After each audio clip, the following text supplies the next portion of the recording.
찾아오시느라고 힘드셨습니다.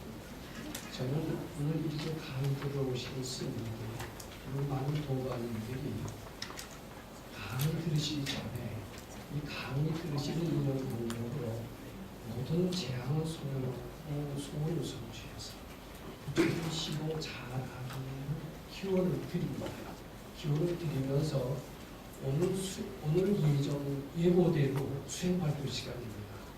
이 수행 발표자는 사회복지법인 바른법률의 강창용 사무국장님이신데 제가 사회복지법인은 어떤 법이고 수행 발표자 강창용 국장은 어떤 분이신지 제가 간단히 소개 말씀드리는 것이 도리인 것 같아요. 그래서 발표 전에 간단한 소개 말씀을 드리고 그리고 이어서 수행 발표자의 수행을 듣도록 하겠습니다. 바른법연구원이라고는 이제 단체죠. 종교 단체가 생기는 것은 약 아마 27, 8년 1988년에 경기도 고양시에서 여기 동국대학교 총장이신 백성 박사님의 가르침을 좋아하는 동호인들로 구성돼서 매주 한 번씩 모임으로 시작이 됐었습니다. 그래서 그분들이 매주 모여서 백 박사님께서 평소에 즐겨 읽으시는 한강경 독서를 보고 그분의 말씀을 회상하면서 옛 도인의 뜻을 새기곤 했었습니다. 이제 그것이 점차 사람이 모이고 돈도 모이게 되니까 우리 이것을 길이 단체로 이어가서 백 박사님의 가르침을 두루두루 우리 한국 불교계에 퍼뜨리는 것이 어떻겠느냐 이런 생각에서 만들어진 것이 10여 년 전에 사회복지법인 바른법연구원입니다. 그것이 사회복지법인의 단체로 태어난 것은 10여 년 됐습니다. 그래서 사회복지법인에서 최초로 했던 사업이 뭐냐면 무료급식 사업입니다. 그래서 무료급식 사업을 한 지가 꼭 10년이 됐습니다. 10년이 됐는데 무료급식 사업을 하다 보니까 그 사업을 하시는 분들이 좀 더 적극적인 부처님 시공을 위해서 우리 할 일이 무엇인가 생각하게 되고 그것이 꾸며진 것이 복지 식당이었습니다. 식당 사업을 해서 하게 됐었던 겁니다. 그것이 아마 2008년이었던 것 같은데 여기 지금 오늘 수행 발표를 하실 강창현 사무국장, 사회복지법인의 이제 사무국장인데 그때쯤 들어와서 무료급식도 하고 복지 식당인 식당 사업도 참여하게 됐었습니다. 이분은 특히 밖에서 학교를 졸업하고 직장을 다니다가 약간의 식당 경험도 있었기 때문에 이 식당 사업을 즐겁게 하게 됐었던 것 같습니다. 그런데 우리 식당, 우리 무료급식 사업은 단순한 이익을 위한 그런 식당, 어떤 이름을 내기 위한 무료급식이 아닙니다. 마음을 담는 무료급식이고 부처님 시공하는 식당이기 때문에 강창용 국장이 세상식으로 하는 그런 식당 사업과는 아주 틀려서 처음에 이 식당 사업을 하면서 부처 갈등을 많이 겪었습니다. 오늘 잠시 제가 말씀드리고 싶은 것은요. 좀 이분의 승을 봐서 죄송합니다만은 이분의 승부는 전혀 불교적이 아닙니다. 완전히 무신론자입니다. 합리적이라고 하기보다는 비합리적. 그리고 도덕적이라고 하기보다는 상당히 실용적입니다. 물론 비도덕적은 아닙니다만은 도덕이 밥 먹여주느냐 실용적이 더 바람직하다. 이게 어떻게 보면 요새 현대인의 사고방식과 아주 유사합니다. 그런 보통 사람들의 사고방식, 무신론으로 무장된 그의 사고방식이 백 박사님 가르침과 조화를 이루는 과정에서 무척이나 많은 진통을 겪었습니다. 여러 가지 말썽을 일으켰습니다. 여러 가지 잡음을 일으켰어요. 그래서 심지어는 뛰쳐나가기까지 했었고 본인도 뛰쳐나갔다 들어오는 과정에서 몹시 괴로움을 많이 겪었던 것 같습니다. 그런데 절간에서는 얘기가 있지 않습니까? 무엇입니까? 깨져야 깨친다고요. 이분이 무척이나 깨지면서 제가 생각하기에는 그 못된 성격을 하나하나 이 부처님께 바치는 가르침으로써 바뀌어지면서 새롭게 태어나게 됐던 겁니다. 아마 말을 달변으로 잘하지는 못할지 모릅니다. 그런데 이분의 장점이 무엇인가 하면은 그런 무신론자이고 비합리적인 사고방식을 가진 사람이 어떻게 해서 이 가르침을 따르게 되었나. 그건 아마 숙세 선군으로밖에 해석할 수가 없습니다. 그런 과정에서 자기를 바꾸고 깨지면서 새롭게 태어난 이야기를 오늘 한번 들어보시는 것은 굉장히 의의가 있을 것 같습니다. 그 이야기를 통해서 건강경 실천이라는 것은 과연 저렇게 하는 것이다. 이렇게 실천을 통해서 사람이 정말 참 사람이 되는구나. 이런 것은 아마 이해하실 수 있게 되실 것 같습니다.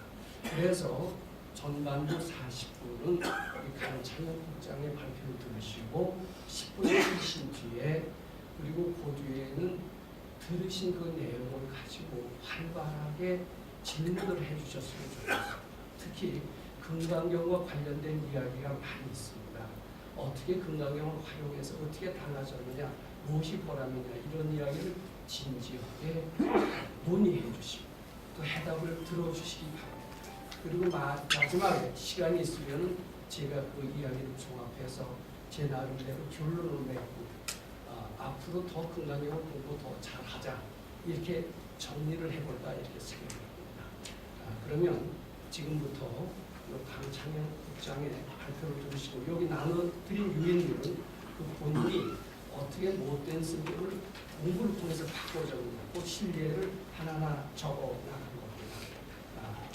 자, 그러면 지금부터 강 국장의 발표를 들으시도록 하겠습니다. 네, 안녕하십니까. 강창현입니다. 오늘은 제가 발표하기 전에 한 10분가량, 10분 됩니다. 네, 동영상을 준비했습니다. 일단 그거 보시고 제가 발표를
시민들 앞에서 이렇게 발표한다는 것은 아주 영광스러운 일입니다.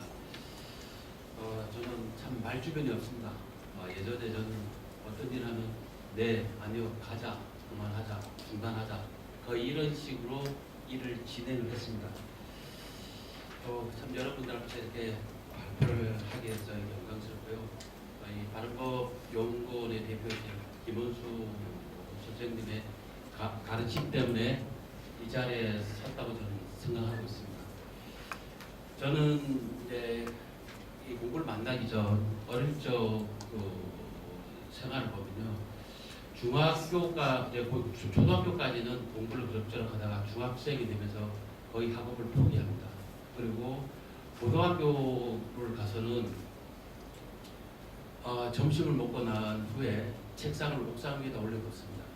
그러고는 밖으로 나갑니다. 밖으로 나가서 제가 하고 싶은 대로 막 돌아다닙니다.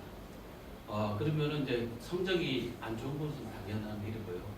그러면 아버지하고 선생님으로부터 아주 모멸감을 느낄 정도로 묻지 않습니다. 그래도 굴하지 않고 또 나가서 놀고, 이제 아버지에 대한 반항이고 선생에 대한 반항이었는데, 아버지에 대한 반항은 어떻게 시작되냐면요, 저희 아버지는 제 고향이 강원도 주문진입니다. 그 주문진 인구 한 3만 정도가 되는데 그쪽에서 오토바이 센터를 하십니다. 제가 아주 기억이 없을 때부터 오토바이 센터를 하시는데, 제가 알기로는 유지였습니다. 돈을 상당히 많이 버신 걸로 아는데 집에는 돈을 안 줍니다. 그 돈을 가지고 지금 요즘 얘기하는 폭주족이라는 식으로 해서 오토바이를 타고 밖으로 나가십니다. 그러면은 안 들어오십니다. 집에는 일주일이고 열흘이고 안 들어오시는데, 주변에 계시는 사람들이 저한테 인사가 아버지 들어왔느냐 이 인사입니다. 그럼 저는 이 계속 불만만 쌓여갑니다. 그 아버지에 대한 반항이 이렇게 시작되고, 제가 고3 때 드디어 아버지한테 덤빕니다. 아버지가 나가든지 우리 가족이 나가겠다. 아버지 제외한 모든 가족이 나가겠다. 그런데 아버지가 나가줘야겠다. 아버지 한 사람만 사라지면 되니까 우리는 도저히 이렇게 살 수가 없다. 아버지한테 덤빕니다. 그러니까 아버지가 제 옷을 갈기갈기 다 찢어버립니다. 왜냐하면 그 당시 아버지는 사업 실패로 집에서 쉬고 있을 때였습니다. 그리고 그 이후부터 아버지와의 대화는 끝입니다. 명절 때 집에 가면 저 왔습니다. 그리고 솔로 다시 올 때 가겠습니다. 이걸로 3년 전까지 이런 생활을 계속합니다. 일하다 보니까 저희 어머니가 저에 대한 애착이 대단합니다. 아버지와의 관계는 뭐 거의 부부로서의 관계는 최고고요. 그리고 저 말고 위에 형이 하나 더 있었습니다. 그 형이 먼저 세상을 가니까 저가 죽을까봐 절에다 제 이름을 올려놓습니다. 그리고 명이 좀 길게 해달라고. 근데 제가 이 불교에 대해서 불신이 생겼던 것은 그때였습니다. 스님이 한 분이 오십니다. 그러면 그 어머니가 어려운 살림에 보시금을 받아가거든요. 그러면서 뭘 하면 좋고 뭘 조심하고 막 이런 얘기를 해줍니다. 그럼 저는 그 어린 나이에 어떻게 생각했냐? 스님 왜 저런 짓을 하지? 이렇게 생각했어요. 그리고 누이들이 뭐라고 그러냐면요, 그때 비구는 스님이 찾아왔는데 너희 엄마가 왔다고 그럽니다. 진짜 너희 엄마가 왔다고 이렇게 놀립니다. 그러면 저는 불교를 좋아할 수가 없었어요. 엄청난 불신을 가지고 있었죠. 40대로 얘기한다 그러면은 무슨 무당집 같았습니다. 저희 고향이 바닷가이기 때문에 이 구슬을 많이 하거든요. 느낌이 너무 비슷했어요. 그렇게 어머니에 대한 어머니가 저에 대한 애착이 있었습니다. 그러다 보니까 아버지하고 선생님에 대한 이 불신 때문에 어릴 적 사고를 치면 경찰서에 잡혀갑니다. 잡혀가면은 이 경찰에 있는 사람들이 아버지하고 거의 친분이 있습니다. 그럼 경찰이 저를 때립니다. 이걸 이렇게 주먹을 때리다 봉 같은 걸 제 머리를 탁 때리면 제가 많이 쳐다봅니다. 너 왜 쳐다보냐고 저한테 묻습니다. 그럼 저는 당신 얼굴 기억하고 있다가 길에서 만나면 패버릴 거다. 딱 그렇게 얘기합니다. 그럼 더 맞죠. 더 맞고, 그리고 그 경찰이 저희 아버지한테 전화를 합니다. 형님 아들 여기 있으니까 데리고 가라고. 그럼 또 아버지가 데리고 나가서 경찰서 문을 나가자마자 또 팹니다. 그러니까 세상에 대한 이 불만은 막 부글부글 쳐 제가. 그러다가 제가 이제 어렵게 대학을 갑니다. 대학을 가서 9개월 만에 회사에를 사표를 던지고, 저는 성격상 이렇게 컸다 보니까 성격상 남 밑에 못 있습니다. 그래서 사업을 시작합니다. 사업을 시작하면서 결혼도 하고 그러다가 뭐 실패도 하고 성공도 하다가 2006년도쯤 돼서 정상궤도에 딱 올려놓습니다. 정상궤도에 올려놓는데 공교롭게도 애가 하나 있었는데 이 친구가 소아암 판정을 받습니다. 이 당시 제 생활이 어땠었냐면요. 아침 8시에 일어납니다. 그러면 집사람은 애한테 매달려 있고 그럼 제가 아침 8시에 일어나서 가게에 나가서 종업원들 아침을 해주고 장사를 합니다. 그리고 밤 9시에 문을 닫고 병원으로 이제 갑니다. 병원을 가는데 어떻게 가냐면은 애가 밥을 못 먹으니까 한자식을 만듭니다. 그럼 또 한자식이 또 맛이 없으니까 눈으로 먹으라고 포디를 합니다. 이렇게 예쁘게. 그리고 그거를 병원에 두고 집으로 옵니다. 그럼 집이 어디였냐면 건강동이고 병원은 삼성의료원이었습니다. 거의 1시간 반씩 걸리는 거리를 매일 합니다. 집에 있든 그리고 집으로 돌아오면은 1시, 2시입니다. 그래도 잠이 안 옵니다. 그러면 소주를 딱 그 컵에다 2잔을 딱 만들어서 먹고 바로 누워서 잡니다. 근데 만약에 잠을 못 들면은 그 아이에 대한 생각이 딱 빠져버리면 또 잠을 못 듭니다. 다시 일어나서 소주 한 병을 따라서 마시고 이렇게 잡니다. 그럼 1년 365일을 4년간 거의 이렇게 생활합니다. 그래서 저는 어떤 생각을 갖냐면요. 나는 성실한 사람이다. 나는 무엇이든지 할 수 있다. 악으로 깡으로 이렇게 마음을 먹으면서 또 누가 나를 탁 건들면은 바로 튀어나갑니다. 특히 그때 오토바이를 타고 중국집을 하면서 제가 어느 정도 그 빚도 받고 궤도에 올라갔는데요. 중국집을 하면서 경찰이 저를 딱 잡습니다. 그럼 잡으면 제가 바로 이 면허증 안 줍니다. 왜 나만 잡니다. 그럼 경찰이 아저씨가 잘못했을 거죠. 저 사람 잡고 나 다시 와라 그래요. 그럼 경찰에 아저씨 거 끊고 저 사람한테 가겠다. 그러면 제가 그럽니다. 내가 뭘 잘못했냐? 나는 교통 위반을 했다 그럽니다. 그러면 제가 그럽니다. 당신은 뭘 잘못했는지 아냐? 딱 묻습니다. 모른다 그럽니다. 당신 내가 알기로는 경찰이 검문을 할 때는 소속을 대고 이름을 대고 해야 되는 거 아니냐? 당신 경찰 맞아? 딱 제가 반말로 그럽니다. 그러면 그냥 웃어요. 그리고 그때 제가 바로 또 그래요. 지금부터 나 바쁘니까 배달 가야 되니까 날 따라오든지 여기서 기다리든지 알아서 해 하고 이렇게 또 갑니다. 그러니까 두 가지 마음을 가지고 있는 거죠. 아이에 대해서는 나는 참 착한 사람이다. 세상에 대해서는 이 반발심은 엄청 나쁜 거죠. 그러면서 결국은 뭐 이렇게 진심과 내 나름대로 착각과 이렇게 살다가 결국은 아이가 한 2006년도쯤에 먼저 가게 됩니다. 그러면서 어떤 생각이 들었냐면요. 내가 가족을 지키지 못했다는 우울증이 걸립니다. 우울증이 되면서 죽어야겠다. 이렇게 살 필요가 있겠냐. 차라리 죽는 게 낫겠다. 내가 지금까지 살아왔을 때 너무 힘들었다 해서 이제 죽을 것을 각오하고 준비를 합니다. 밤에 잠을 자면은 눈을 탁 뜨면 천장이 바로 눈앞에 탁 있는 겁니다. 죽어야겠다. 이 생각밖에 안 들어요. 그래서 이제 죽으려고 하는데 죽을 수가 없는 거예요. 방법을 모르겠는 거예요. 그러다가 어떻게 해서 기농을 준비합니다. 그래서 거의 다 이제 농림부에서 주관하는 기농센터에 가서 1년간 기농 교육을 받습니다. 기농 교육을 받고 기농을 거의 결정된 땅까지 다 알아보고 있는 상태에서 제가 아는 분이 하루는 저보고 바른법 연구원에 가고 잡니다. 만약에 절이라 했으면 안 갔을 겁니다. 바른법 연구원에 가보자 했는데 갔는데 본문을 딱 듣는데 너무 시원한 겁니다. 너무 시원하고 이 공부를 하면 내가 고통에서 벗어날 수 있겠다는 느낌이 막 드는 겁니다. 그러니까 저 살라고 공부를 선택했습니다. 저는 진짜로 여기 있으면 난 살 수 있다. 확신이 생길 때 선택을 하고 왜 가장 첫 번째 믿음이 생겼던 것은 법사님한테 제가 묻습니다. 어차피 저는 선생이나 아버지나 이런 사람한테 너무 적대감이 생깁니다. 참 이게 너무 안 좋은 것 같습니다. 그러니까 저희 목사님께서 이렇게 말씀을 해주십니다. 선생이 좋고 나쁘고 보지 마라. 그 사람이 선생이 되고자 했을 때 공부하려고 했던 마음만 존경해라. 왜 강 선생은 지롭지 못하게 그 사람을 미워하느냐. 그 공부하려고 했던 마음만 존경하고 당신도 공부를 해서 지혜로워져라.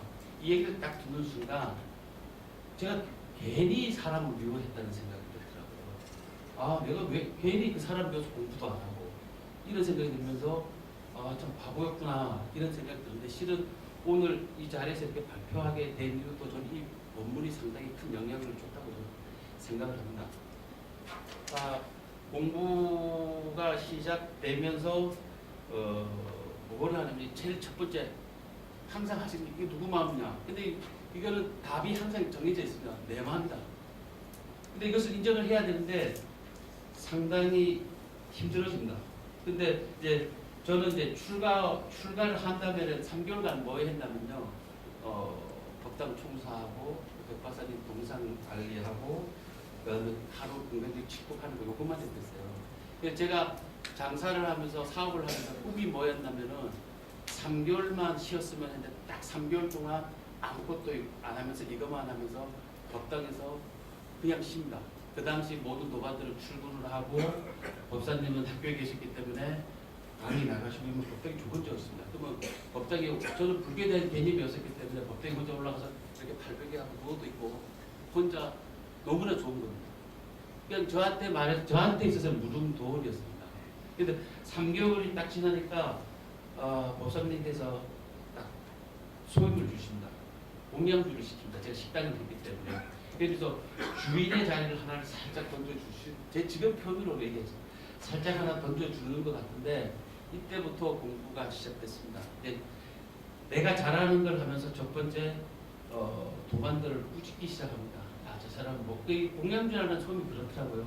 이 복당을 약간 이렇게 좌로 우로 좀 흔들 수 있는 역할을 하더라고요. 그래서 도반들을 첫 번째 막 꾸짖습니다. 그리고 제가 사회에서 했던 스타일로 사람들 막 몰아붙입니다. 그리고 울력을 만들면은 법당 작업을 만들면은 제가 지시를 하게 되더라고요. 그러면서 마음이 막 요동치는 겁니다. 이 애 때문에 법당에 와서 해결을 받았다는 것은 잊어먹습니다. 잊어먹고 옛날 습관, 내가 장사했던 사업했던 습관이 고스란히 다 나옵니다. 그런데 이 도반들이 안 따라줍니다. 그리고 보사님이 말씀했던 그런 공부하고 너무 차이가 나는 거예요. 그래서 하루는 쏘갔다. 난 100% 쏘갔다 이거. 보사님한테 쏘가서 내가 잘못 가고 있다. 안 되겠다. 지금은 기능할 수 없으니까 내년 봄에 다시 기능을 해야겠다. 딱 마음을 먹고 있는데 하루는 아침에 공부 끝나고 아침에 부사님께서 저거 그럽니다. 강 선생님 요새 쏘는 기분 들지 않느냐. 아주 너무 많이 듭니다. 너무 많이 들고 가야 될 것 같습니다. 그때 무슨 한번 쏘는 셈 치고 3년만 해보면 어떻겠냐고 그러더라고요. 근데 이 말씀을 너무나 정중하게 하십니다. 지금도 저는 잘 안 됩니다. 보사님하고 이렇게 1대1로 이렇게 만나면요. 제가 인사를 합니다. 저는 고개를 벌써 들었는데 보사님 아직도 숙이고 계십니다. 저는 아직도 그걸 못 고칩니다. 너무나 정중하게 하시는데 저는 그 말을 믿을 수 있었습니다. 저 말씀이란 믿을 수 있게 돼서 제가 하심정에서 법당에서 3년간 있었던 이유가 바로 요 아침에 했던 말씀 때문이었습니다. 그러면서 또 계속 그러다가 이제 하심정이 시작됩니다. 분별 속에서 근데 그 계속 듭니다. 쏘갔다는 마음은 계속 듭니다. 그래도 있고, 그러니까 한의심, 의심, 진심, 한의심, 의심, 진심이 계속 반복이 되는 겁니다. 그러다가 이제 하심정 수요법회 얘기를 하나 해야겠습니다. 제가 가장 믿을 수 있었던 얘기는 뭐였냐면 아이에 대한 것이 제일 고민인데 아이에 대한 것을 해결할 수 있었던 것이 이 당시 수요법회였는데요.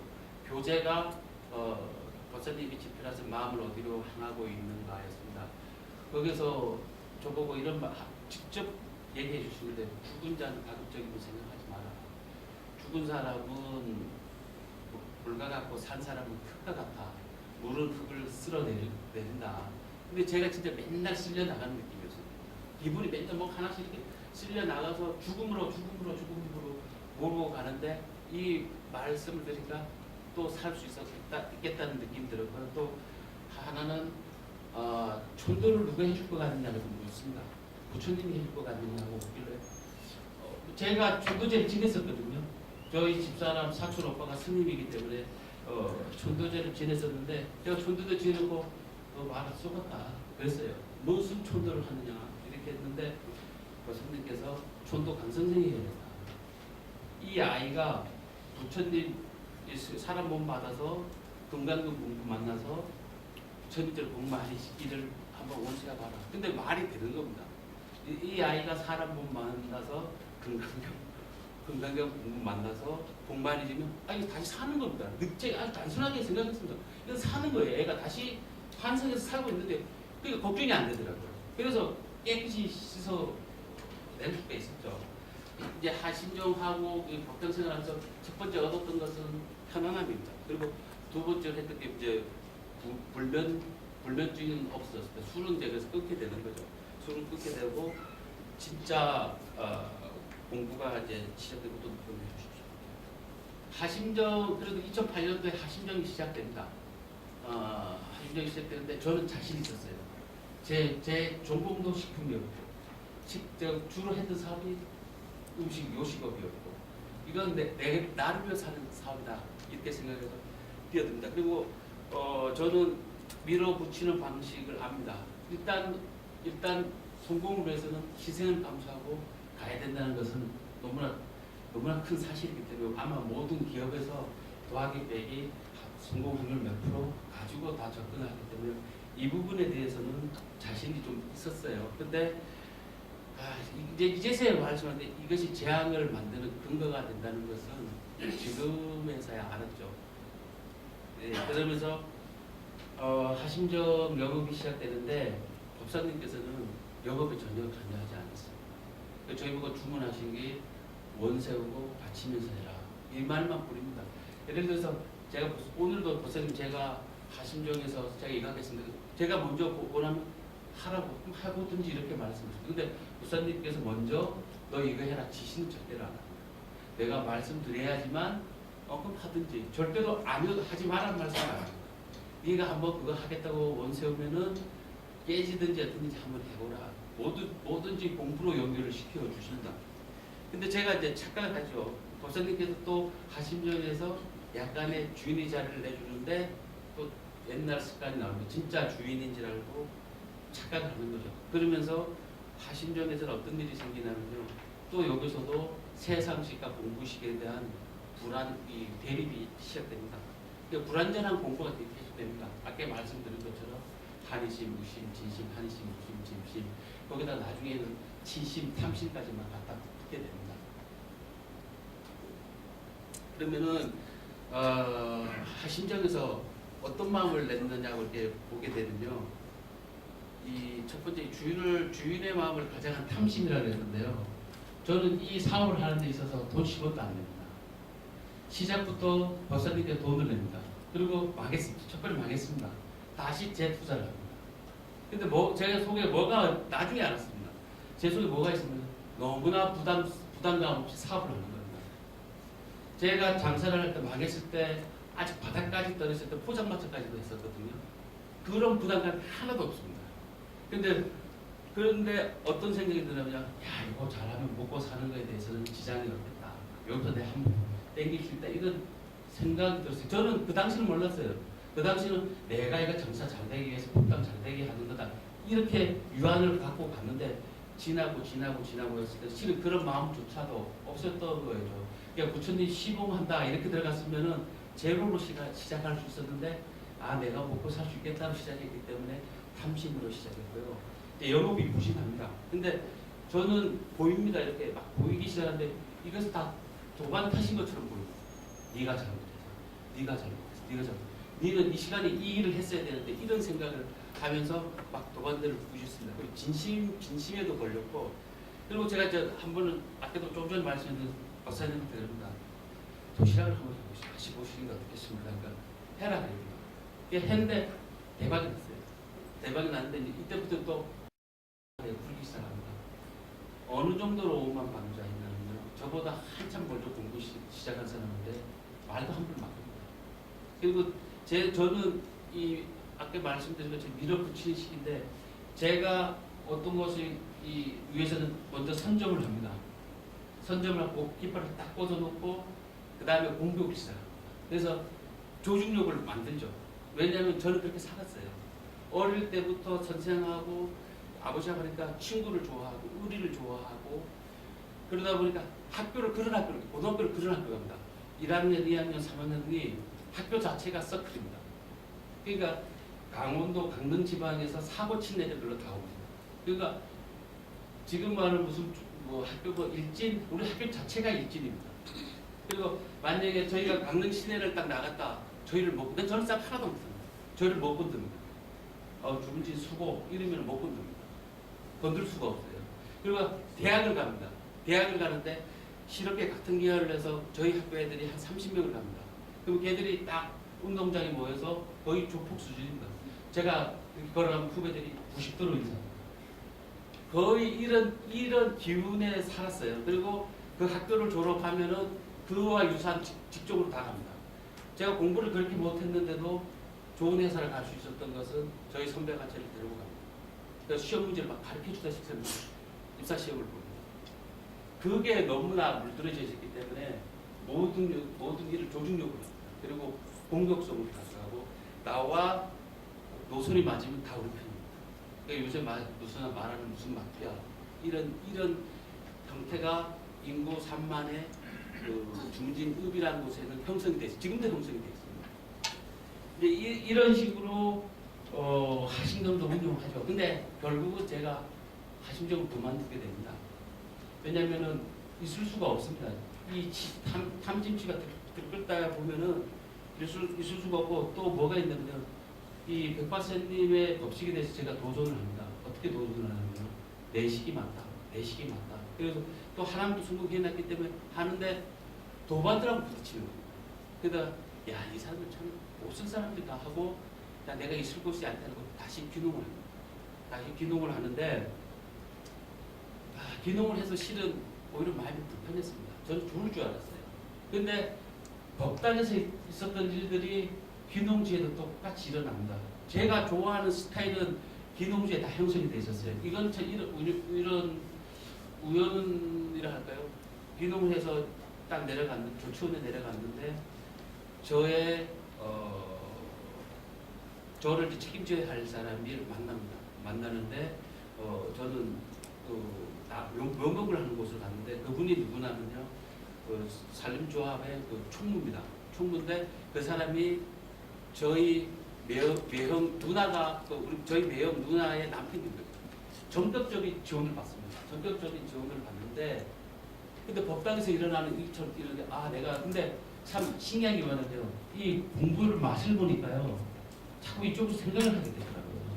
그래서 결국은 겨울에 그걸 합니다. 농사 안 질 때 알바를 하다가 어깨 인대가 파열되는 바람에 내년 농사를 포기합니다.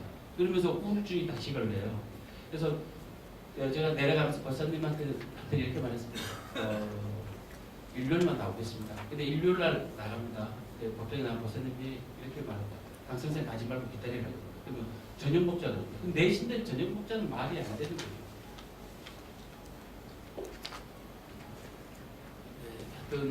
그거만 하겠습니다. 그러면은 저녁을 먹자고 하시는데 그 저녁 먹는 시간 때 어떤 얘기를 해주냐면요, 공부에 대해서 하나도 얘기 안 해줍니다. 꼭 형처럼 얘기해 줍니다. 제가 형님 좋아하기 때문에, 의리 좋아하기 때문에 그렇게 얘기해 줍니다. 선생님 우리 그때 어디 대마도 갔었는데 좋았죠? 이렇게 얘기해 줍니다. 그러니까 제가 다시 져서 가는 거예요. 법당으로 져서 갔다가 인대 파열되면서 다시 이제 재출가를 하게 되죠. 이것도 넘겨주셨대요. 저는 그래서 공부를 하면서 특히 금강경 3분에 나오는 양난생, 약태생, 약습생, 그 내양난생은 배운 망각한 마음, 태생 뭐 의지하는 마음, 습생은 숨는 마음인데 저는 이 본문이 너무나 재밌었어요. 그래서 나는 어느 쪽에 속할까 이렇게 해서 그래서 나는 약속하지 않으니까 배운 망각한 건 아닐 거고, 난 혼자 잘하니까 의지하는 마음도 아닐 거고, 습생, 숨는 마음 조금 있을까 이렇게 해서 나는 어디에 속할까 생각했는데 결국에 답을 다 속하더라고요. 상황만 되면은 딱 선택을 합니다. 요거 저 사람 버려야겠다 생각하면 배운 망각하고 딱 선택해서 먹고 이렇게 하는데 이 본문을 들으면서 법사님께서 어떻게 말씀해 주시냐면요, 개는 무슨 마음이고 쥐는 무슨 마음이고 검은색은 무슨 마음인데 이게 꿈으로 나타나는 거예요. 처음에. 그래서 검은 개가 보인다 그러면 내가 아주 진한 진심을 낸 겁니다. 근데 너무나 재밌어요, 이 꿈이. 근데 검은 게임만 인정하기 싫습니다. 그리고 나중에 어떻게 되냐면요. 요것을 이 본문을 이용해서 요것도 또 피해가는 방법도 배웁니다. 마지막 이것을 이제 우리 공부가 그런 것 같습니다. 아, 검은개를 봤다. 그럼 이것은 내 마음이다. 인정을 해야 되는데 인정을 안 하는 방법도 본문을 통해서 배웁니다. 교묘하게 배워갑니다. 예를 들어 법안들과의 대화하다가 누가 저한테 얘기를 합니다. 가장 좋은 방법이 그건 네 마음 아니냐. 네가 밝혀라. 이건 절대로 응수할 수 없는 발언입니다. 그쪽에서도 응수할 수 없고 나도 더 이상 응수할 수 없고 이 본문을 가지고요. 자기가 공부로 쓸 수 있으면 공부로 쓸 수 있고 방어해서 고집쟁이가 될 수 있으면 고집쟁이도 될 수 있는 근데 어떻게 선택하느냐. 이 공부의 시작은 내 마음이다가 인정되면 공부로 넘어가는 거죠.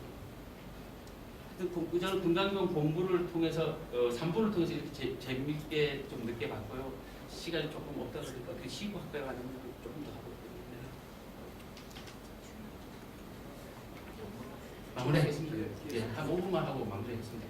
그래서 하심정 이번에 신축 공사를 하는데요. 저희 하심정이 오르막 안에 쑥 들어가서 주변에 8필지가 딱 둘려 있습니다. 그러면 이제 어떻게 되냐면 공사업자들이 안 나타나는 겁니다. 민원 때문에. 이거는 100% 민원이다. 그런데 이제 설날이 돼서 목사님께서 저는 보통 설날 되면 집에 간다고 그래서 갔거든요. 그때 작년 설에는 너무 바빠서 목사님 이번에는 그냥 법당에 있겠습니다 하니까 목사님이 시골에 가랍니다. 가서 한 3일 쉬다고 그럽니다. 아닙니다. 그냥 이번에 안 가도 됩니다. 그러니까 이번에 내려가면은 누구를 만나실 거랍니다. 공사에 관한 사람을 만날 거랍니다. 가서 쉬고 오랍니다. 근데 진짜로 공사에 관한 사람을 만납니다. 저희 선배를 한 15년 만에 만나는데 이 선배가 대학을 가기 위해서 1년 재수했고 직장을 잡기 위해서 1년 재수했기 때문에 저는 바로바로 했기 때문에 이 선배한테 술을 많이 사줬어요. 근데 그 선배가 그날 공교롭게도 이날 나타난 거예요. 근데 그 선배가 건설회사의 중요한 묘직을 가지고 있는 선배였습니다. 근데 저는 지금 참 너무나 신기합니다. 어떻게 이때 나타났을까? 이건 진짜 부처님이 보내주시지 않았을까 하는 생각이 들면서 일을 진행을 합니다. 그리고 이제 선배가 하심정도 가봅니다. 이거 야 네가 왜 이런 일을 하고 있냐? 그러더니 아니 어떻게 하다 보니 그렇게 됐어. 그러다가 이제 야 너 애는 그래 애도 어떻게 하다 보니 그렇게 됐어. 이렇게 얘기하더니 그 선배하고 건설회사 사장하고 저하고 만납니다. 근데 이 공사가 한 7억에 가까운 공사이기 때문에 건설회사 사장은 하고 싶죠. 그리고 그 결정권이 저한테 있는 줄 알고 자기가 대접을 하겠다는. 그 대접을 하겠다는 얘기는 하루 일정이 딱 잡혀 있습니다. 한 새벽 3, 4시까지. 옛날에 놀도 그런 식으로 할 것을 일정을 잡아놓고 가자는 겁니다. 그래서 제가 사장님 죄송합니다. 저는 이제 그런 생각이 잘 안 맞습니다. 옛날 같았으면 아마 제가 형님 하면서 모셨을 겁니다. 근데 어떻게 좀 어색합니다.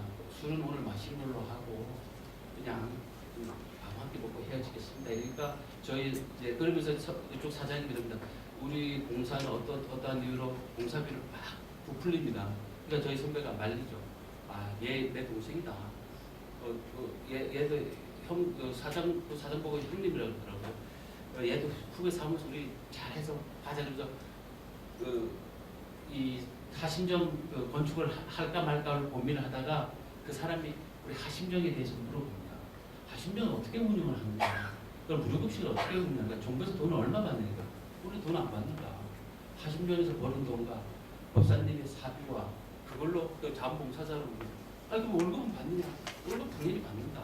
얼마 받느냐? 복고 생각만 받는다. 돈 많이 못 받는 것 같은데 많이 못 받는다 그러면은 노후는 어떻게 되느냐? 나 노후 내가 이 죽을 때까지 내가 쓰러지기 전까지 하지 않겠느냐? 노후와 뭐가 걱정이 되냐? 걱정될 거 하나도 없다. 그때 이 사람이 좀 신기했던 모양입니다. 그리고 하심정이 왔을 때 우리 흐름을 봤거든요. 그러면서 그 자리에서 전화를 합니다. 그 현장 수장이 이쪽에서 요구하는 거 다 들어줘라. 그래서 공사가 시작되는데요. 좀 이게 복잡합니다. 우리 하심정을 중심으로 옆에 필지, 두 필지를 이 주택업자들이 삽니다. 주택업자 사가지고 저희 하심정을 팔으라고 압박을 합니다.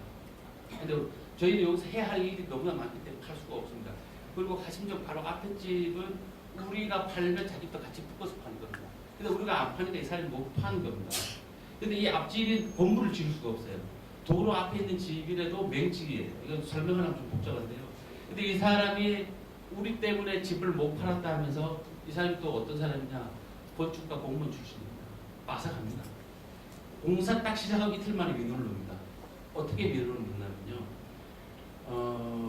보통 이틀 먼저 착공에 공사를 시작하십시오 하는 신호의 이 소리가 나오기 전에 우리가 공사를 시작한다. 보통 우리 옆집도 시작했어요. 우리랑 같이 시작을 했는데 우리만 이제 민원을 넣습니다. 우리 공사 중단. 근데 박사님께서 점검을 받으면 절대 방어만 하지 공격을 하지 마요. 방어만 해라. 공격하는 순간 재앙의 원인을 만든다. 우리는 옆집 민원 안 넣었습니다. 그럼 이 사람은 이제 한 10일 이상 공사가 중단됐는데 가징금이 한 10만 원 나오고 또 벌금은 벌금대로 나오고 법사님은 경찰에 가서 조사를 받아야 되는데 시작하자마자 이 일이 터지니까 제가 죽을 또 막 멘붕이었어요. 멘붕. 요즘 말하는 멘붕에 빠지는데 한 3일 동안은 헤맸습니다. 3일 동안 헤매다가 법사님한테 적응을 받았죠. 정말 길지도 않습니다. 걱정하지 마라. 흔들리지 말고 꾸준히 말해라. 지치지 마라. 그러면 원수하고 받치면 될 것이다. 이 얘기만 해주고 그리고 내려가랍니다. 그래서 이제 법당에 가서 이제 병 읽고 한데 안 되죠. 마음이 안 잡힙니다. 그래서 울력을 합니다. 혼자서 이제 저는 단순하게 어떻게 생각했냐면 복식을 복이 생긴다 이렇게 생각해서 출근하고 일합니다. 법당에 막 찾아서 막 하는데 일단 마음이 막 편해지더라고요. 그러더니 내가 어떻게 할 수 있는 방법이 생각나겠구나 하면서 병을 읽는데요. 앞집 아저씨 얼굴이 진짜 입 앞에 딱 와 있었어요. 앞집 아저씨 얼굴이 입 앞에 딱 왔는데 제가 이 두 손으로 이 문을 이렇게 잡습니다. 그리고 이 사람 법사님이 가르쳐 주신 대로 이렇게 얘기합니다. 이 사람도 부처님 공부만나 부처님 공부만이시기를 바로. 그러니까 어떻게 되냐면요. 이 사람에 대한 감정이 없습니다. 이 사람도 나하고 똑같이 부처님한테 복지를 수 있는 사람이니까 비교할 수 있는 근거가 다 사라지는 거죠. 그래서 이제 그 마음이 딱 들고 그 다음날 공무원을 만나러 갔는데 공무원이 제 얘기를 듣기 시작하는 거예요. 그러니까 전에는 제가 그 앞진 한 3-4번 찾아갔는데요. 공무원이 들을 필요 없어요. 잠깐만요 이렇게 해도 들을 필요 없습니다 했는데 제가 그날 어떻게 해요? 저 왔습니다. 그랬더니 아주 정중하게 공무원이 그래서 제가 앉아보라고. 그래서 이제 얘기를 시작했죠. 이론상으로 합니다. 매일 찾아가서 그때까지 해라. 이건 누구보다 잘합니다. 근데 옛날에 이런 식으로 안 했죠. 가서 밥 한 끼 먹자. 그냥 맨날 찾아가서 인사만 하고. 이렇게 하다 공무원이 어느 정도로 잘 설명해 주냐면요. 공사업자한테 속지 말라는 식으로 하면서 이 민원이 해결하는데 범칙금도 안 나오고 가징금도 안 나오고 법사님 경찰 조사도 안 받고 이렇게 해서 마무리가 됩니다. 경찰 조사를 제가 받으러 갔는데 그 경찰 조사를 받는데 그 경찰 얼굴 보면서 부처님 저저 복마이 지기를 부처님 하시기를 이렇게 실은 이거는 제 나름대로 유한이 했어요. 그런데 머리는 그렇게 하고 이제 말은 아주 정중하게 합니다. 네. 저는 절대 안 그래요. 아까도 말씀드린 경찰이라 하면 저는 싸우는 한이 있어도 절대로 안 그랬었거든요. 내내 하니까 저 좋은 일 하실 때 봐주겠다 이러면서 모든 것이 무마가 됩니다. 그리고 계속 민원이 들어옵니다. 오늘 아침에도 들어왔어요. 오늘 아침에 우리가 오늘 처음 무료급식 시작했는데요. 무료급식 시작한다고 마포구청 교통까지 전화가 왔어요. 제가 다 치울 테니까 걱정하지 마세요. 그리고 공무원한테 했어요. 우리 알지 않느냐고. 내가 내일 들어갈 테니까 다시 얘기하자고 하고 무마시켜놓고 제가 지금 이거 한 번도 못 봤어요. 이 오늘 발표하는 거 한 번도 못 보고 그냥 생각나는 거 가지고 얘기하는 거예요. 그러면서 또 이제 민원은 계속됩니다. 이 사람 말고 옆집에서 거의 돈 2천만 원을 요구합니다. 저희한테. 대문 바꿔달라, 당장 다시 싸달라. 심지어 빨래줄이 이렇게 됐으니 이것도 바꿔달라. 또 해주죠. 속은 쓰는데도 해줍니다. 이 8특지가 쭈루룩 8특지가 있으니까 뒷집에서는 우리 때문에 자기 집에 물이 샌답니다. 그래서 물 가서 방수공사 다 해주고 이런 식으로 계속 민원을 발생됐죠. 민원은 그냥 민원이구나로 이제 돼버렸고요. 또 이제 공사를 하면서 현장 소장이 계속 이제 돈을 요구합니다. 얼마가 추가됐으니까 그래서 4천만 원까지 딱 올라갔어요. 4천만 원까지 딱 올라갔는데 제가 소장님이 얘기하면 예, 해줘야죠. 예, 이거. 그 소장님 나중에 뭐라 그러면 돈 못 주죠. 못 주죠. 그러면 없었던 일이 되는 겁니다. 네. 그리고 이제 이 공사 추가 비용에 대해서는 이런 식으로 무마되고, 또 하나는 제가 무슨 일 때문에 5시 40분경에 강변 분로를 막 달리고 있었어요. 근데 세무서에서 전화가 왔어요. 당신들 공사하면서 환급받아야 할 부가세 환급받은 6천만 원을 퇴대라는 거예요. 이 앞집 아저씨가 하심정 영업을 6개월 동안 안 하면은 영업 취소를 폐업 신고를 해야 되는 걸 기가 막히게 공무원 출신 기가 막히게 하는 민원을 넣은 거예요. 당신들 영업 폐업 신고 안 했으니까 환급금 다 돌려내라는. 근데 금요일 날 5시 40분 강동 분로였어요. 이게 전화할 수도 없고 또 공무원 쫓아갈 수도 없고 차를 그냥 아무도 막 댔어요. 사고가 나도 되고 분당경 막 혼자 막 생각나는 걸 읽으면서 또 딱 멈춘다. 그리고 전화를 해요. 전화해서 아는 사람한테 이런 상황이다. 이런 상황이다. 어디서 조금만 기다려봐. 그리고 또 전문적인 지식을 가지고 또 하면 또 다시 또 충전하고 막 갑니다. 공무원한테 전화해서 그랬죠. 내가 갈 때까지 기다릴까. 공무원이 뭐라 그러면 웃기고 있는데 그러죠. 내가 6시면 퇴근해야 돼. 그리고 금요일인데. 그리고 이제 지나가는데 딱 생각이 나는 거예요. 이 영업 취소를요, 우리가 폐업 신고를 했는데요, 위생과 가서 신고를 합니다. 그리고 세무서 가서 또 신고를 해야 되는데, 제가 세무서 가서 신고를 안 했어요. 그러니까 이게 무마가 된 겁니다. 만약에 세무서까지 가서 영업 폐업 신고를 했다 그러면 우리는 환급받은 돈 6천만 원을 딱 내야 되는데, 우리가 그 세무서 가서 폐업 신고를 안 했다는 사실을 모르는 것은 이제 해야 될 뻔을 했어요. 근데 막 경기다 보니까 불현듯 머릿속에 그건 안 했는데 이렇게 되는 거죠. 그래서 저는 이거는 어떻게 보면 해프닝입니다. 제가 이 업무상의 절차를 잘 모르는 해프닝이었는데, 저는 이렇게 생각해요. 이런 해프닝조차도 부처님께서 되려고 하니까 이렇게 만들어준 것이고, 만약에 그날 폐업 신고를 하러 갔는데 위생과도 하고 바로 그 자리에서 세무서까지 가서 폐업을 했다 그러면 아작이 난 거죠. 그냥 박살이 나고 그랬을 텐데, 이런 것조차도 부처님이 해주신 거라고 이제는 말할 수 있습니다. 저는 그렇게 말해야 되고 그렇게 살아야 되고 그런 사명감이 있어요. 근데 저는 이렇게 보살님께서 말씀드렸지만은 무신론자였습니다. 그리고 지독히 불교를 싫어했어요. 근데 저는 세뇌됐어요. 세뇌됐고, 저는 아주 철저히 세뇌되고 싶습니다. 철저히 세뇌되고 싶고, 종교인으로서의 삶을 누구보다도 멋지게 살고 싶습니다. 시간이 많다고 얘기해도 이제 그만해야 될 것 같습니다. 계속 감사합니다.